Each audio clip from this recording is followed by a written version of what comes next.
சென்னை மதுரவாயல் அடுத்த வானகரத்தில் உள்ள பிரபல தேவாலயத்தில் வருகின்ற 29ஆம் தேதி 3000 மாணவர்கள் ஒன்று கூடி இயற்கை வளத்தை காக்க மாபெருமுலக சாதனை நிகழ்த்தும் நிகழ்ச்சி நடைபெற்றுள்ளது.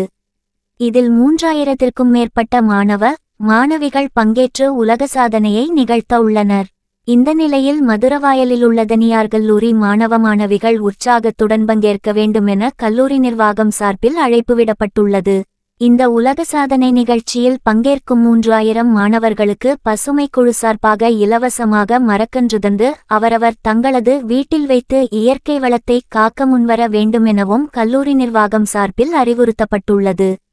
மேலும் வருங்காலங்களில் ஆக்சிஜன் பற்றாக்குறை ஏற்படும் வாய்ப்பு உள்ளதாலும் பிளாஸ்டிக்கை ஒழித்து மீண்டும் மஞ்சப்பை திட்டத்தை நடைமுறையில் முழுமையாக பயன்படுத்துவதற்காகவும் இயற்கை வளத்தை காப்பதற்காகவும் உலக சாதனை நிகழ்த்த மாணவிகளுக்கு கல்லூரி நிர்வாகம் அழைப்பு விடுத்துள்ளது பெரும் வரவேற்பை ஏற்படுத்தியுள்ளது. ஒரு ஹியூமன் செயின் நிகழ்வானது நடைபெற உள்ளது.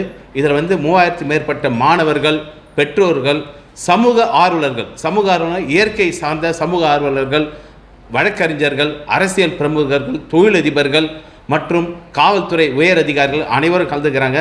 இந்த நிகழ்வினை அனைவரும் கலந்து கொண்டு சிறப்பிக்குமாறு தாய்மையுடன் கேட்டுக்கொள்கிறேன்.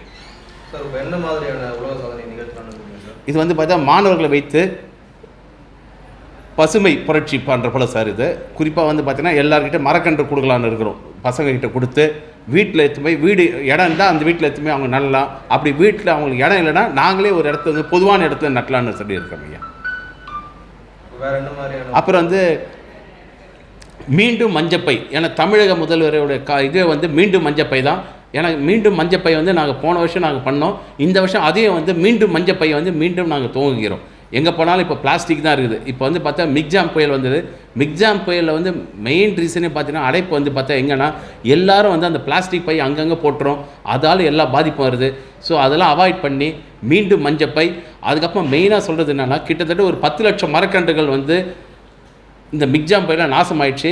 தமிழக முதல்வர் சொன்ன போல் அந்த 10 லட்சம் மரக்கன்றை மீண்டும் இயக்கிறதுக்கும் எங்கள் மாணவர்களோட பெற்றோர்கள் எல்லாரும் சேர்ந்து மீண்டும் நாங்கள் மரச்செடிகளை நட்டு மழை வளத்தை பெருக்குவோம் என்று கூறிக்கொள்கிறேன்.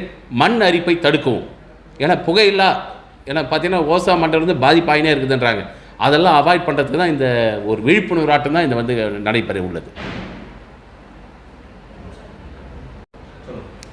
அதாவது இந்த தலைமுறை பார்த்தீங்கன்னா கடவுள் புண்ணியத்தில் எல்லாருக்கும் ஆக்சிஜன் இருக்குது, எல்லாமே இருக்குது. ஆனால் அடுத்த தலைமுறை பார்க்கும்போது இப்போ பார்த்தீங்கன்னா இப்போ எல்லாருக்கும் தெரியும், ரொம்ப பேர் சில பேர் சுவாச கோளாறு இதெல்லாம் பாதிப்பு வருது.